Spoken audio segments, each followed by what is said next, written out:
Okay, g'day everyone, Jeff here. Just want to show you my setup for the Tarago camper van conversion, the quick conversion to turn this 1993-94 Tarago into a camper van. Okay, so what we've done here, we've taken all the seats out. The seats are attached by bolts that are bolted into the floor pan, into the captivated nuts. It's a 7-passenger vehicle, 8-seater, 7-passenger. There are 10 bolts all in all. It takes about 15 minutes or so to take out all the seats, and then you're left with this empty shell. And once you're left with this empty shell, then it's a matter of getting this stuff here, which is my homespun camper van type stuff, into here, and then going out and having a merry old time. A word about the vehicle. It's a 93-94 Tarago. The reason I chose this vehicle is that it's the vehicle used by Juicy camper vans. It's Jucy. You can look it up you can Google that.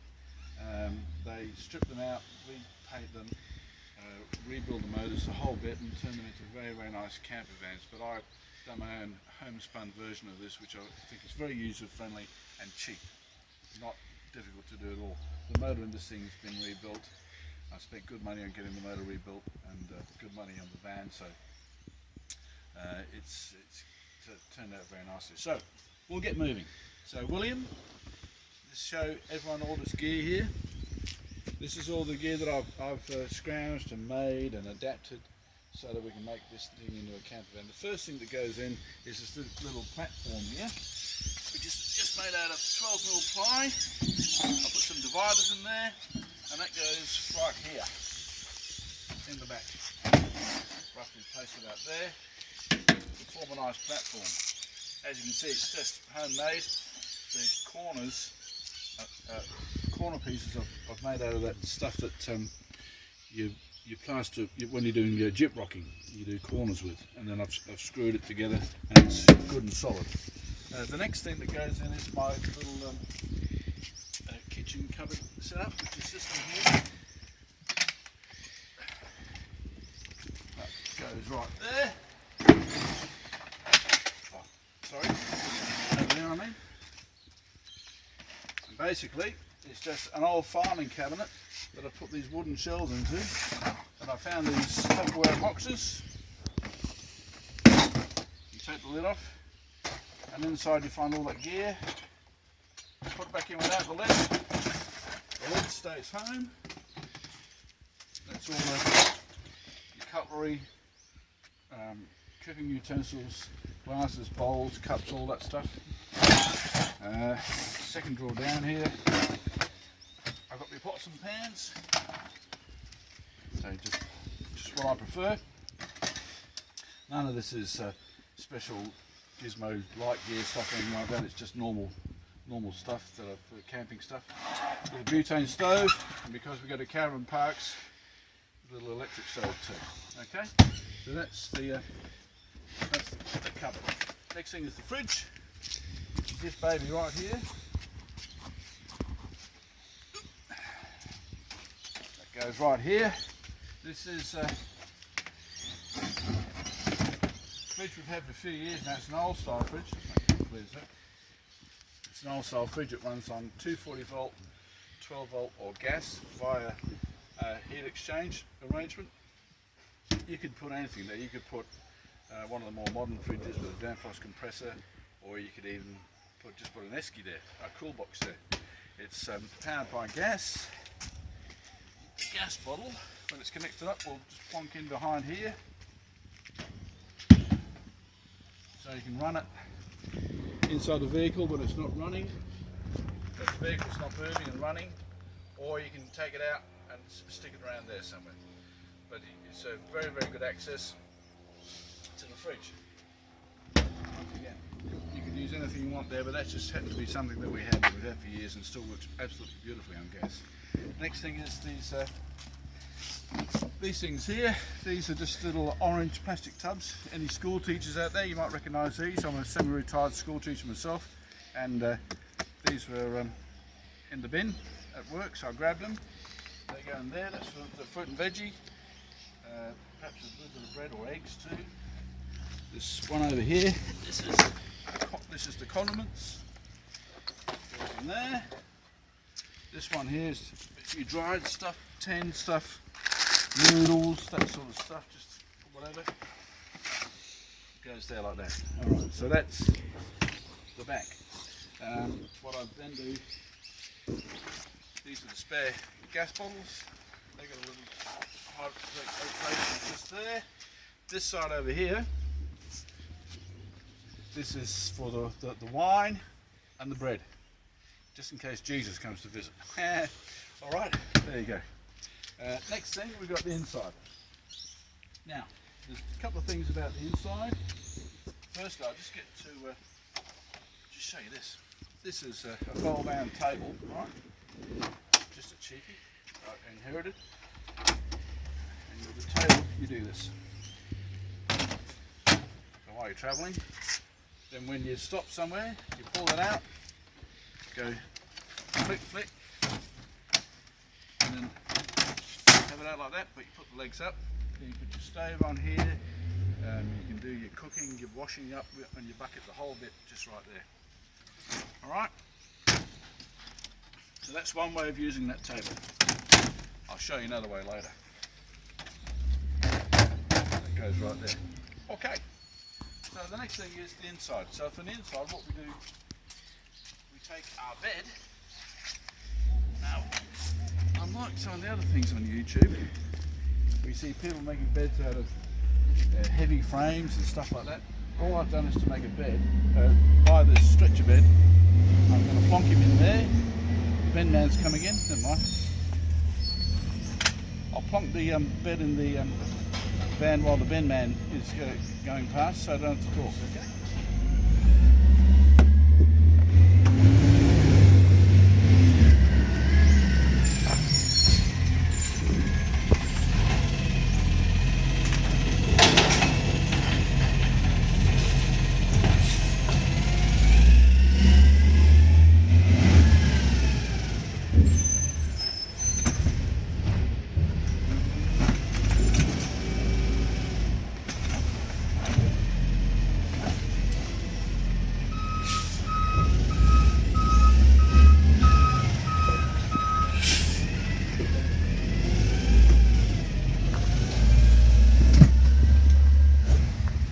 Forward a bit, that helps. Okay, so there's your bed.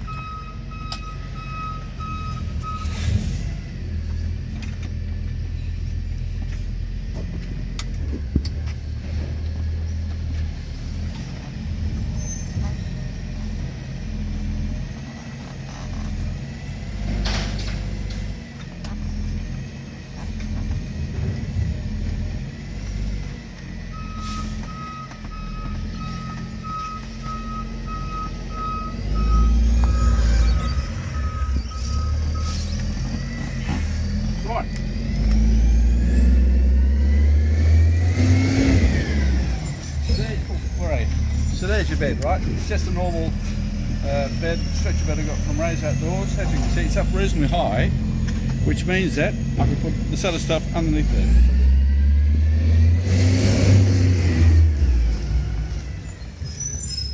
All boxes and different things. Got a few bits and pieces in there, lights, cables, gas stuff. Cover for the table, the outside table, in case you want to stick stuff underneath there at night time, cover it over. Just go there.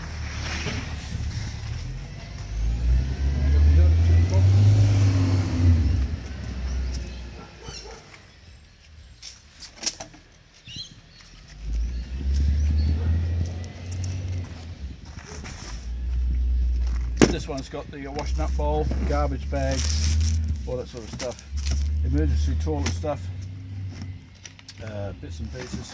Got a couple of chairs here, some tools, just general bits and pieces that you might need. Okay, then go right there and plonking just there,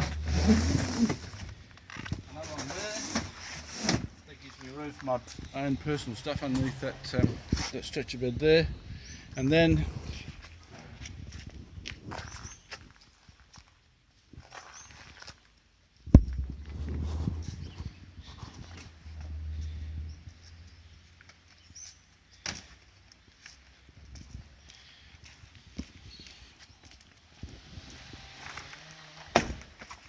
boxes here with, that's got a first aid kit in it, a few tools and for the car and stuff.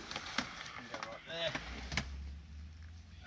That's got a special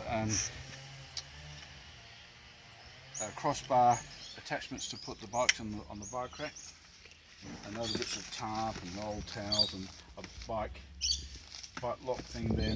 It's just odds and sods. There. Next thing, water container. That goes right here. Special little spot for this. This is a bit of that sticky rubbery mat stuff. There. Water container's got no water in, obviously, at the moment, but when it does, it sits there, so you can just feed off the water. Dust on there, isn't it? So there it is. So that's the bed. You can put your bedding on there. You can put your kit bag and stuff in there. I throw a bit of fishing stuff in there, my guitar, all sorts of bits and pieces. Now, the thing I was telling you about before, if you want to go camping with more than one person, right, because this is just set up for one person, all you do is this, right? You take out your bed, which I reckon I can do, with that stuff still there, but let's just see. Yeah, you might be able to do this. Take out your bed. Oops, take out your bed. You're still taking it out.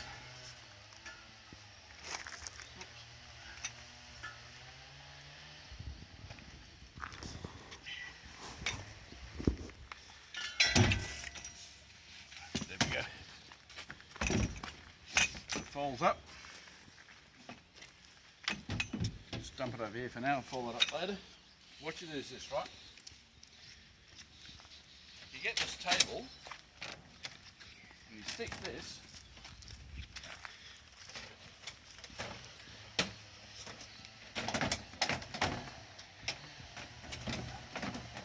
there,